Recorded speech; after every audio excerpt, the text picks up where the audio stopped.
Hindi mo tinatakil yung pinaka-issue dun sa tip na yun, pare. Parang ang nagsabi dun sa tropa mo na, pre, paano ba manligaw? Just be yourself. Bad boy shake ala kill ako 10 toes down. Perfumes, Bad Boy merch, pare, available sa mga shops natin. Go ahead, check them out. Murang-mura na, nababagay ngayon, ngayong taglamig, pare, yung Climax. Alright? So, available yan sa mga shops natin. Link nasa description. Alam niyo na siguro pag-uusapan natin ngayon, nakita niyo sa thumbnail natin, no? Mainit ang anti-supot podcast ngayon. Kaliwat ka ng content creator ang hinihimay yung mga sinasabi namin ngayon sa internet. Right? So, isa na rito si Paulul, no? Kilala niyo naman siguro yan, 1.7 subscriber to sa YouTube. At nag-react siya doon sa dark tips ng Anti-Supot Podcast, no? Ngayon, papanoorin natin, magre-react tayo. Let's go. Yun nga yung sinabi kong dark tips dati. Huwag mong pagtrabahuin yung babae. Huwag mong bigyan ng pera yung babae. Basic eh. Diba? Kasi sabi mo, problema pag nagkaroon sila ng malaking pera. Puta, hindi ko pag-growing yan. Maya mag-grow. Hindi, magwalis ka dyan sa bahay. Magawa mo, pagsangag mo kaya. Pagsangag mo, kailangan i-clarify. Ibang rage bait eh. That's the point. That's the point, pare.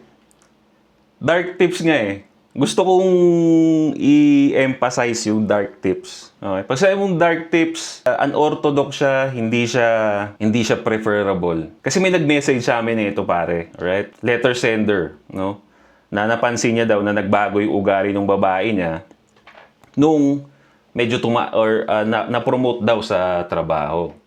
Alright? So, para ma-analyze, no, para madali mong maintindihan yung pinaka-issue, binanggit niya yung dark tips. And again, hindi siya preferable. No? Hindi mo talaga siya dapat gawin. Di ba? Para mong sinabi na katayin mo yung kung ano man yung pet mo. Maingay, katayin mo. Hindi mo pwede sabihin yun, pre. Di ba? At alam natin na hindi mo dapat gawin yun. But, you know, again, rage bait, di ba? Extreme, na hindi mo dapat gawin. Pero para makita mo yung pinaka-problema, ano yung problema? Yung babaeng, yung mayabang pagka nagkakatrabaho or lumalaki yung pera niya. Huwag mo trabahuin. Dark tips.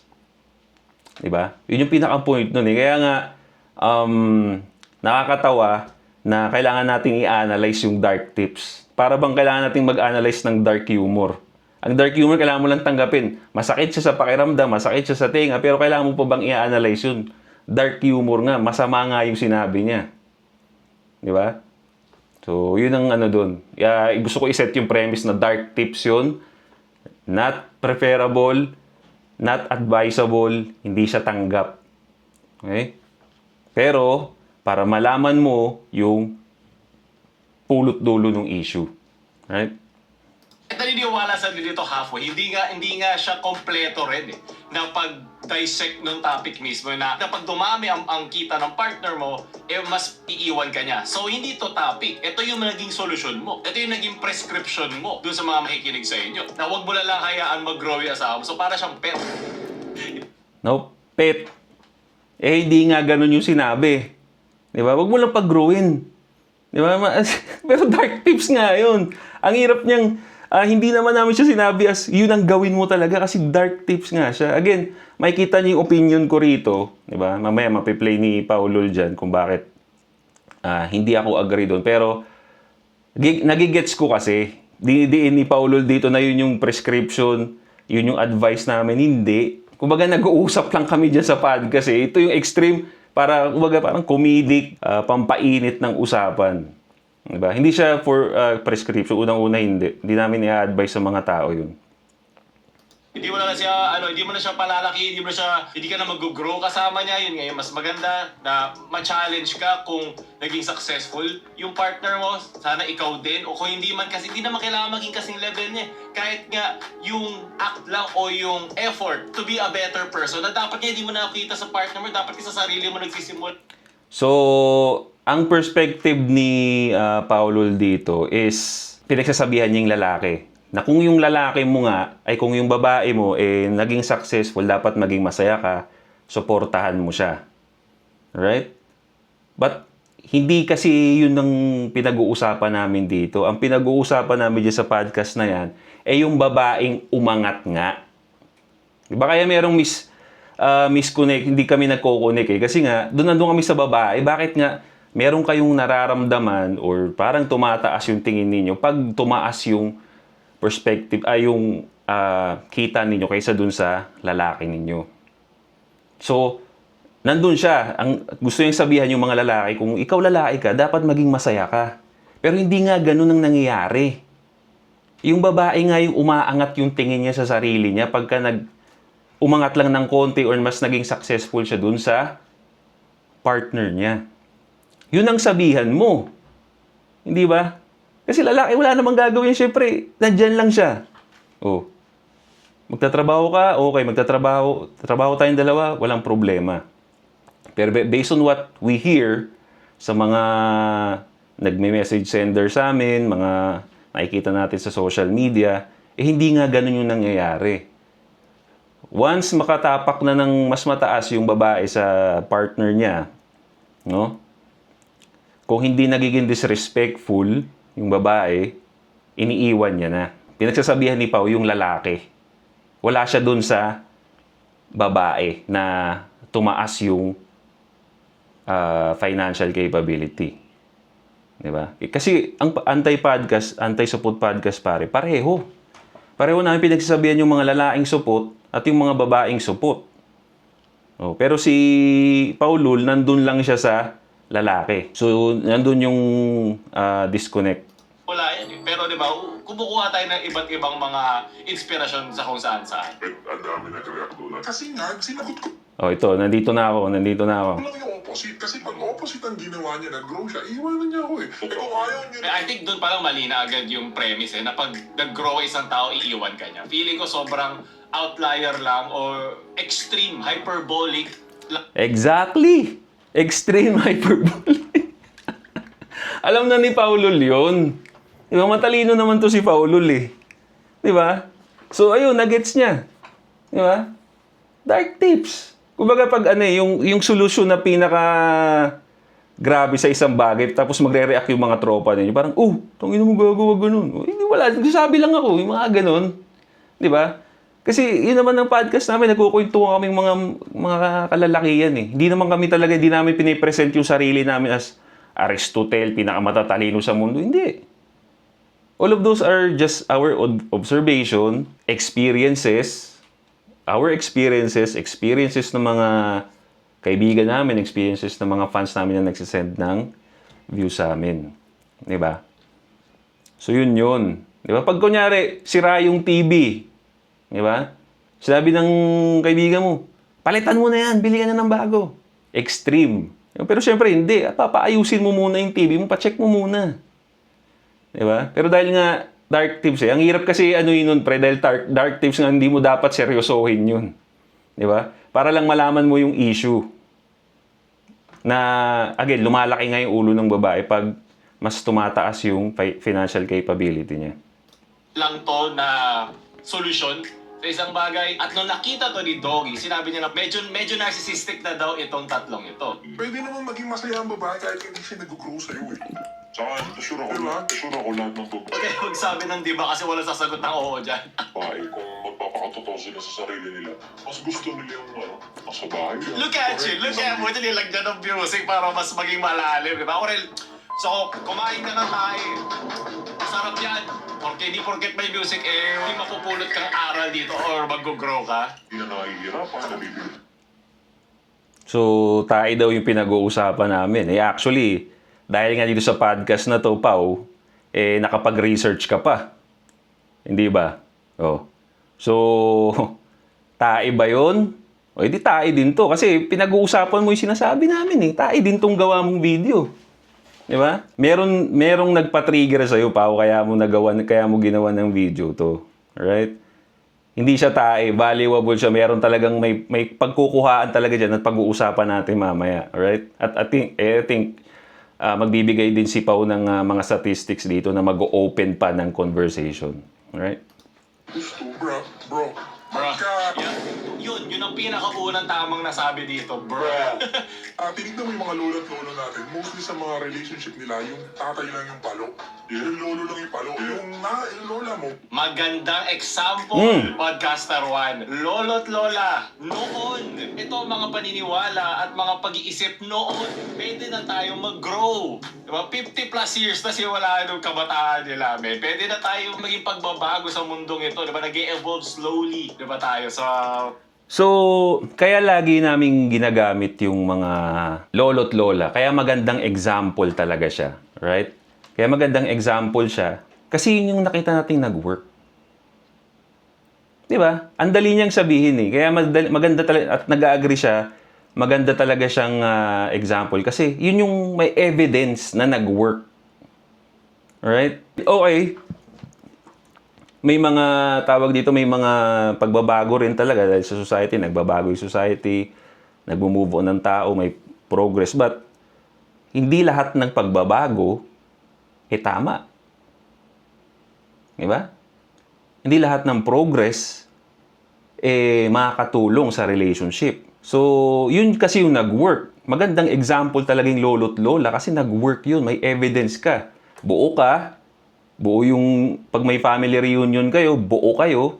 Nakikita mo, evidence. Madali siyang i-point out at maganda siyang gamitin kasi lahat tayo may evidence na pwede mong turo. Oo nga no, nag-work. So, dito ako papasok ngayon, I think. Pang-araw-araw, modern na mga mundo at paniniwala na hindi ko sinasabing perfecto na agad. Magka-clash talaga yan with the old, the new. At doon nagpo-progress ang society. Doon nagpo-progress ang culture. Nag-change. Depende sa kung ano na nangyayari ngayon. Doon panahon ng lolo't lola natin, wala namang internet, diba? Ang laki na agad change, no? Ang laki na agad pagbabago yun sa kanilang mga pag-iisip. Ang galing. Di ba? Tama si Pao dun. Hindi lahat ng progress maganda, lalo na sa relationship, lalo na in finding a relationship right now. And kung nanonood kayo ng mga videos natin, isa sa mga pinoint out ko, at lagi kong pinopoint out, isa sa mga nakakasira at nakasira sa relationship ngayon is the internet. Okay? Dahil sa internet, marami ng tao ngayon ang nagkakaroon ng unrealistic expectation sa mga gusto nilang kapartner or doon sa loob ng relationship nila. Okay? So again, internet is one of the progress pero 50-50 siya sa good and bad para sa akin. No? 50-50 siya. May nagawa siyang tama pero para sa akin may mga ginagawa din siyang mali. Maraming ang lalim ng usapan na to pagdating sa mga bad side ng internet. No? Pero again, internet nakasama para sa akin sa relationship. Okay? Kaya marami nang hindi nag-work ngayon kumpara nga noon. Kasi mga lolo nga natin, lolo't lola, ang expectation lang nila sa mga relationship nila is kung ano rin yung nakalakihan nila, which is yung lolo't lola rin nila. At that time, yung lolo mo sa tuhod ba yun? Lolo sa tuhod mo. O buo sila. Tapos, may connection pa kasi nag-uusap dahil walang internet. So, alam nila ngayon ang gagawin nila. Sasabihin ng lola, magluto ka. Kailangan marunong ka magluto. Sa lalaki, kailangan marunong ka magsibak ng kahoy. Nabuo sila. Ngayon, may internet. May negative factor na ngayon sa relationship.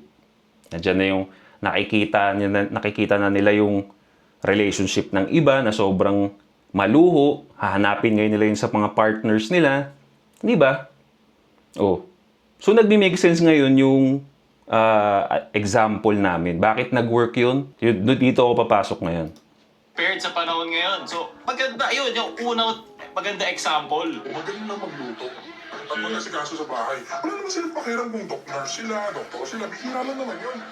Yung 90s o 80s, bihira na nakatapos ng gano'n. Diba mas marami yung andyan lang sila sa bahay, masaya sila. Pero hindi sila nag-iwalay. Lola at lola mo sila hanggang tumanda sila. Ito na lang, Ito na ako. Mapa, nasa Paulol vlog na ako. Magago. Nakakaulol At nakakapagtaka na bakit ang dami pa rin babae ngayon na parang lost sila. Ano daw gagawin nila sa relationship? Hindi nila alam paano gagawin nila sa relationship. Lumalayo pa kayo eh. Yung lola at lola nyo, buhay Oo. Di ba? Naabutan yung sila pa rin. Bakit hindi sila tanongin? Anong ginawa? Di ba? Ginamit ko yung lolo't lola, di ba? Para magkaroon ngayon ng connection yung mga younger generation ngayon, ano bang ginawa ng mga lolo't lola? Kasi, kaya ako pinasok yun, dahil nasa isip ko na rin dyan yung negative impact ng internet. Kaya marami ring tao ang hirap ngayon humanap ng relationship or maraming tao din ang hindi na alam ang gagawin sa relationship because of internet. May mga taong nagsishare ng mga tips nila, no, sa internet na wala namang ka-relationship. Di ba? Lalo na sa mga babae. Ang daming sikat na content creator na babae ngayon na hindi nga makakip ng ka-relationship. Pero sila yung nagtuturo at sila yung sikat at maraming views galing sa mga babae. Di ba? Be a strong, independent woman, hindi mo kailangan magluto. Hindi pwede yun. Hindi pwede sa relationship yun. Hindi ba? Kaya nga, magtanong kayo, yung sinasabi ko yung lolo't lola, magtanong kayo sa mga lolo't lola, paano sila nag-work. Di ba? At pwede mong i-add ngayon yung modern, nandun ako, yun yung ano. Kaya hindi naman ako agree dun sa dark tips. Pero nagigets ko yun eh. Dark tips nga eh. Nagtatawanan lang kami din, nagkukwentuhan lang kami dito. Kaya nilagay ko yun na, hindi naman kailangan na hindi magtrabaho. Kailangan nilang tanungin yung mga lolo't lola nila para silang nag-work. Anong meron ba dun? Walang internet. Na-appreciate ko lang yung ginagawa ng lolo mo, ng lola mo sa akin. Hindi ko kinumpara yung binibigay ng lolo mo doon sa lalaki sa internet. Yun yung, kumbaga yung message nung sinasabi ko. Nila. Huwag kayong magtrabaho, girls. Kapag yung kamay nyo kumilos, puputulin ko yan. Sasaksakin ko yan. Hindi naman sa ganun. Ang gusto kong malaman. Ate, more on comedy na. Huwag na kayo maghanap ng wisdom doon. Hanap na lang tayo ng laughter. Importante din naman ang tumawa. So I think mas comedic na to. Hindi dahil sa hindi ka nagtrabaho, kundi ano bang trato sa ni lolo? Ano bang trato mo kay lola? Ako naman sa pera, Diba? Kasi iba na kasi ngayon. Oo. Di ba? Kumbaga nag-match yung sinasabi ko doon sa sinasabi ni Pao na iba na nga yung era ngayon. So yun yung sinabi ko rito. Iba na kasi yung dynamics ngayon. Kailangan talaga mag-work ng both sa relationship ngayon kasi sobrang mahal na ng bilihin. Okay? So nandun tayo. Now, yun yung pag-a-adjust na kailangan mong gawin sa society ngayon. Pero, ideally, maganda siya pakinggan, di ba? Pero hindi nga eh. Di ba? Maraming kababaihan ngayon dahil nga mas marami silang opportunity at alam ko sasabihin din ni Pauto, mas marami silang opportunity, ang lumiliit nga yung tingin nila dun sa mga lalaki nila. Again, hindi nila lahat, hindi 100% to, pero meron. At yun ang gusto nating baguhin, yun ang gusto nating ibigay na message dito. Bakit nyo kailangan baguhin yung attitude ninyo sa mga partners ninyo? Pera lang naman ang nilamang ninyo. Bakit hindi na lang kayo mag-combine? Kung mas malaki pera mo sa mister mo, di combine kayo, mas marami kayong pera. Di ba? Ang sarap eh. Pero kasi may iba na hindi nga ganun ang nangyayari. So yun yung pinag-uusapan namin dun sa podcast. Kasi na kailangan talaga mag-work ng ano. Anong pag-a-adjust ang gagawin mo bilang gusto mo pumasok sa relationship, diba? So, Men, makipag-communicate ka lang. Hindi naman to mga pipit bingi. Hindi naman mga pader ang kausap natin. Kailangan natin makipag-communicate. Kaya yun, pag nakipag-communicate ka, kung hindi siya makipag-communicate back, then pwede ka na mag-reassess ulit. Kung hindi niya naiintindihan yun, baka hindi kayo para sa isa't isa. Baka hindi ready isa't isa sa inyo. Okay, so yun ang advice ni Paulul, di ba? Makipag-communicate. Alam mo kung yun lang pala ang gagawin namin, magsabi lang kami na mag-communicate kayo, pre. Lahat ng problema, for example, tignan niyo yung YouTube ko. Yun lang ang sasabihin ko. Lahat pala nadadaan sa ganun eh. Communicate ka. Oo. Understood naman yung kailangan mo talaga makipag-communicate sa relationship mo. Bare minimum naman talaga yun makipag-communicate. Now, anong i-communicate mo kung hindi mo mapo-point out yung problema? Hindi ba? Kasi usually ganun eh. Pagka nagto-troubleshoot ka, wala ka namang matotroubleshoot kung wala kang makikitang problema eh. So, nandun kami yung issue, which is yung Yung ibang babae, tumataas nga yung tingin pag may problem, ay pag may marami na silang kinikita kaya dun sa lalaki nila. Nagkakaroon na ng issue. Yung tip ni Paulo, nag-work talaga yun. In general. Meron tayong specific na issue dito eh. Hindi mo tinatakil yung pinaka-issue dun sa tip na yun, pare. Parang ang nagsabi dun sa tropa mo na, pre, paano ba manligaw? Just be yourself. Di ba parang sinabihan yung tropa mo, just be yourself, pare. Walang laman. Siyempre, tatanungin mo yung tropa mo, pare, saan ka ba nagka-problema? Saan ka nagka-problema, pre? Ganon kami magbigay ng advice eh. Hindi ka makapanligaw. Alam to ng mga subscriber natin, no?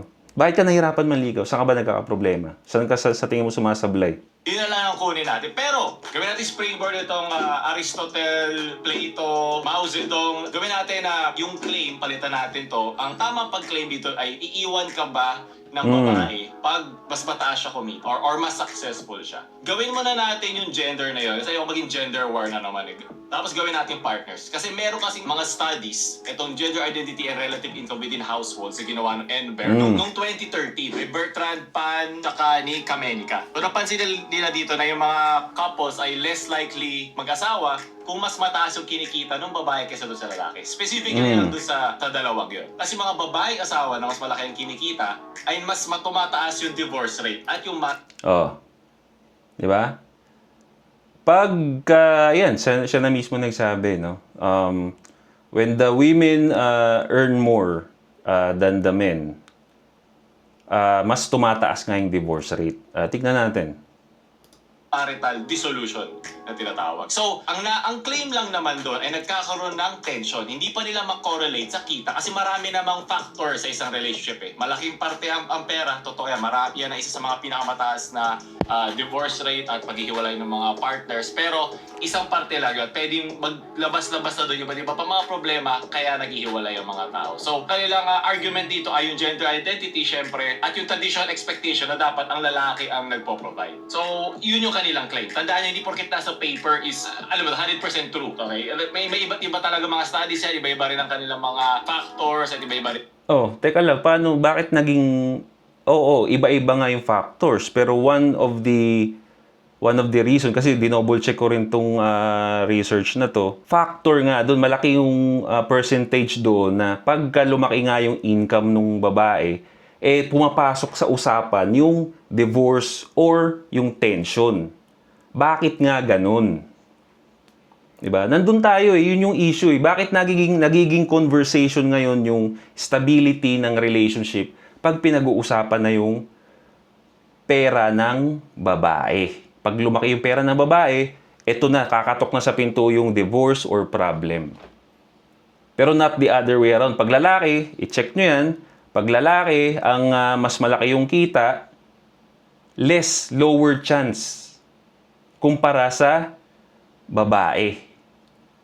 Di ba? So, nandun yung conversation namin. Doon pumapasok ngayon yung sinasabi ko na hindi nga pwede yung communicate lang. Kailangan ma-point out ninyo yung issue. At dahil sa Anti-Supod Podcast, nabuksan yung conversation na to. Napa-research din si Paulol dito. Di ba? Kasi dapat kaya tinataasan ng tariff ng mga podcast equipment Pero na magsasalita ng mga gano'n, tapos magkakaroon sa engagement, tapos mag-follow up na. Na positive side, napa-research ka dahil dito. At dun din sa research mo mismo lumabas na pag tumataas yung income, pumapasok ngayon yung divorce. Bakit kailangan pumasok ng divorce pag lumaki yung pera ng babae sa lalaki? Yun ang pinakapulot dulo ng issue na to. Diba? Bakit kailangan maging unstable nung relationship pag lumaki yung pera ng babae? Diba? Bakit natin kailangan pag-usapan to? Diba? Bakit natin kailangan pag-usapan to? Diba? Kasi kung mas malaki naman yung pera ng babae, hindi ba dapat madaming pera yung relationship? Di ba dapat nandun tayo, yun yung conversation na maganda? At tingin ko, magmumukha kaming mali talaga, magiging false yung sinasabi ko. Kung yun ang lumabas sa ni-research mo. Kung yung babaeng lumaki yung income niya sa husband, mas naging happier pa sila. Pag yun ang lumabas sa statistics mo, mali ako.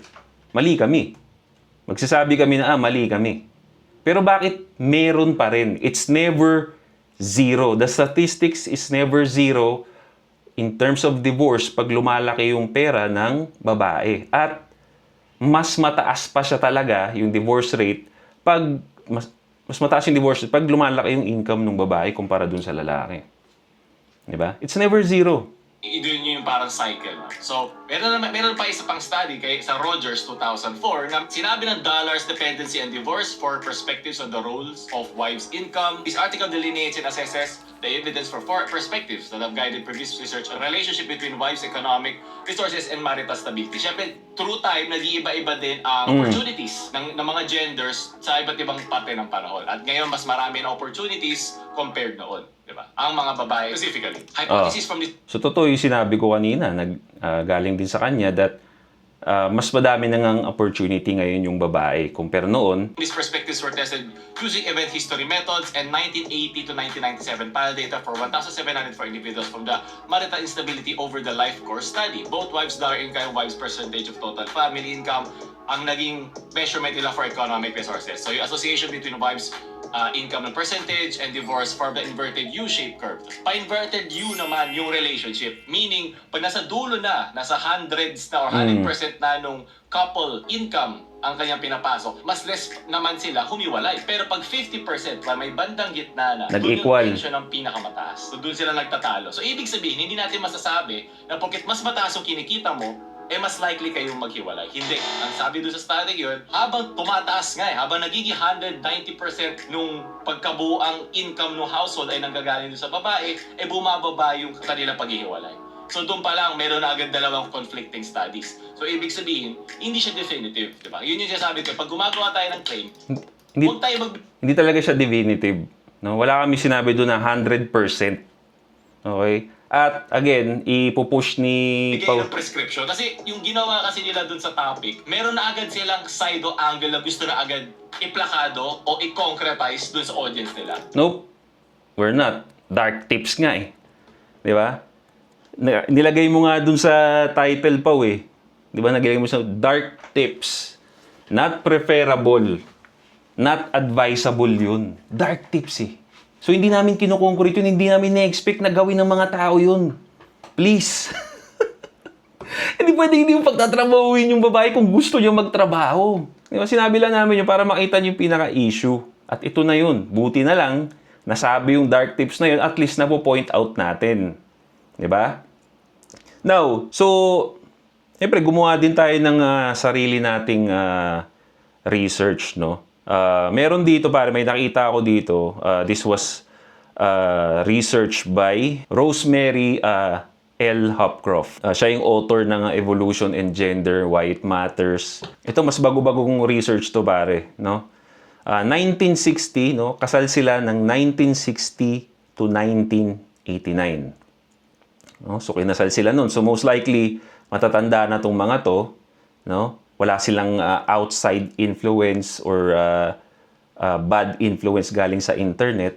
Pero kung makikita nyo dyan, di ba? Kung makikita nyo dyan, pag yung income ng babae ay mas mataas, no? Nasa 3.3% ang malaki pa rin. Yung lalaki na merong income, no? Na mas napantay or mas mataas konti ng $38,000 a year ito mataas pa din. Mataas pa rin ang divorce rate, pare. Di ba? Equal or tumaas ka lang ng konti dun sa babae, mataas pa rin ang tsansa. Pero ito, di ba? Husband, no? Na mas mataas ang income talaga, mababa ang chances ng divorce, no? Tapos sa second graph naman, makikita nyo rin dyan, ito bago-bago tong couples na to. Kasal ng 1990 to 2018. Okay? Chance of divorce 2021, di ba? So, 1990-2018, bago-bago to. So, since bago-bago to, may influence na ng internet to. Ito na yung mga kasal na meron ng internet, pasok na sa internet era. So, again, ito yung progress na sinasabi ko na hindi lahat maganda. Kasi kung makikita nyo dyan, tangina, dumoble pre. Naging times 2 ang divorce rate. Diba? Pagka mas malaki yung kinikita ng babae. Mas malaki yung kinikita ng lalaki or equal, no? Mataas pa rin. Pero pag lalaki, higit pa doon, makikita nyo dyan, mababa. Okay? It's never zero. Nandun tayo eh. Laging merong at risk yung relationship talaga ninyo pag tumaas sa'yo yung babae, equal or tumaas sa'yo yung babae. Hindi man siya definitive, kagaya ng sabi niya, hindi naman siya 100% iiwan ka, pero bakit laging at risk? Yun ang question eh. Nandun yung anti-support, yun yung pinangahawakan namin. Bakit pinag-uusapan natin na magiging at risk yung relationship? Pwede bang hindi? Diba? Yun naman ang gusto namin eh. Ang maging mag-harmony yung magka-relationship. Ang hindi tignan yung pera. Kasi gano'n naman kaming mga lalaki, gano'n tayong mga lalaki, hindi natin tinitignan yung pera ng babae.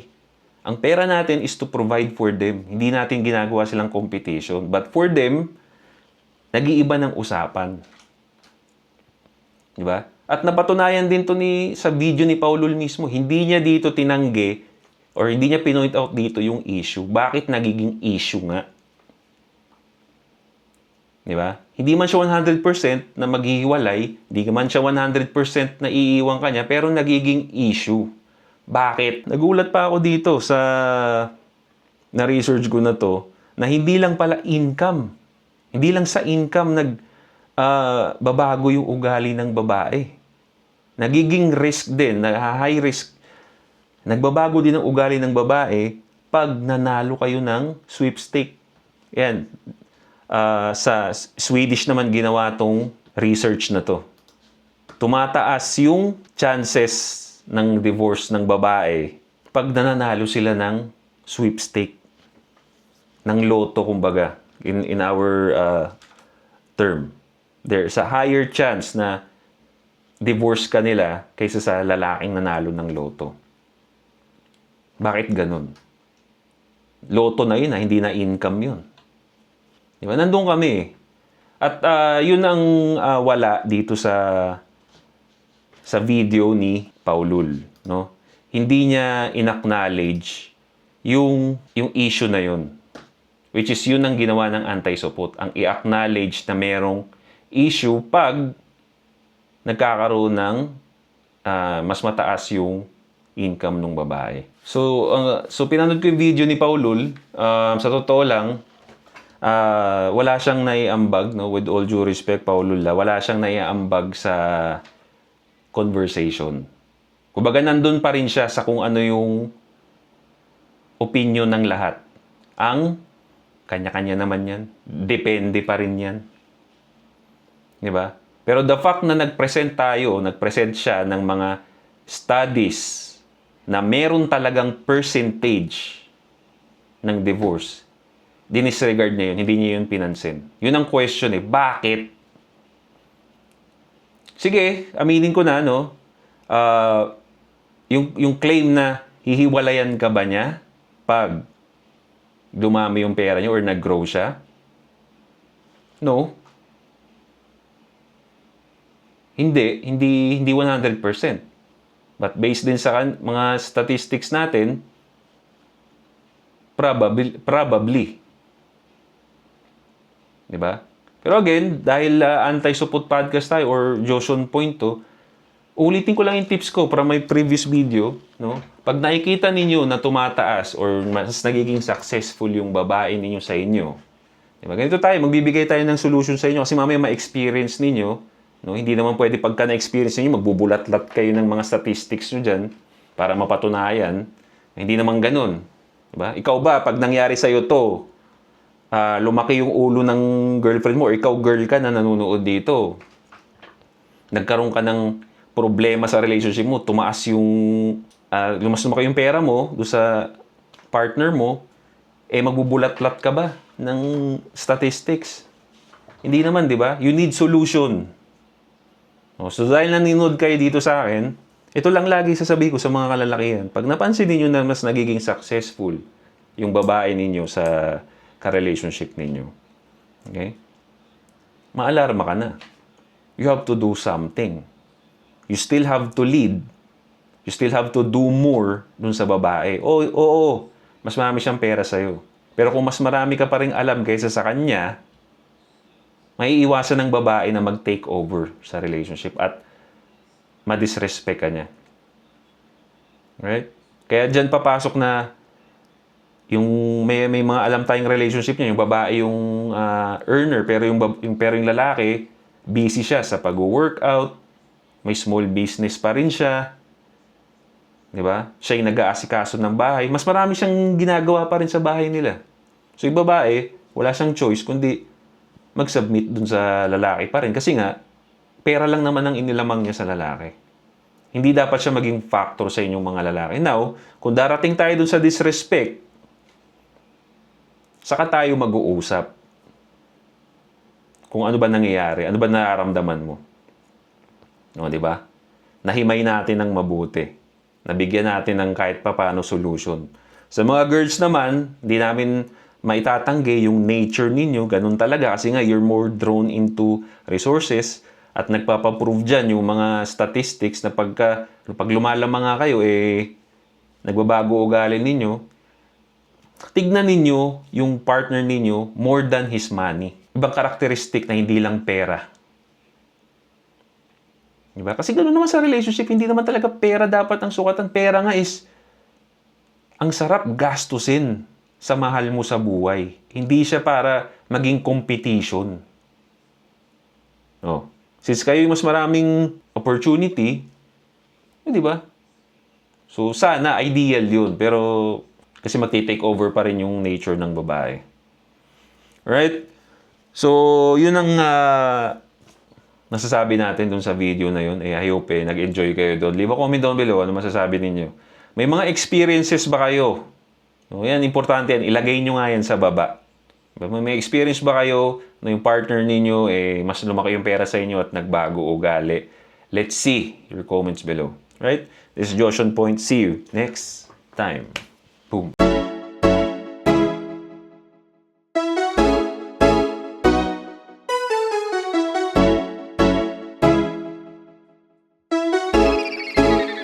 GFAB.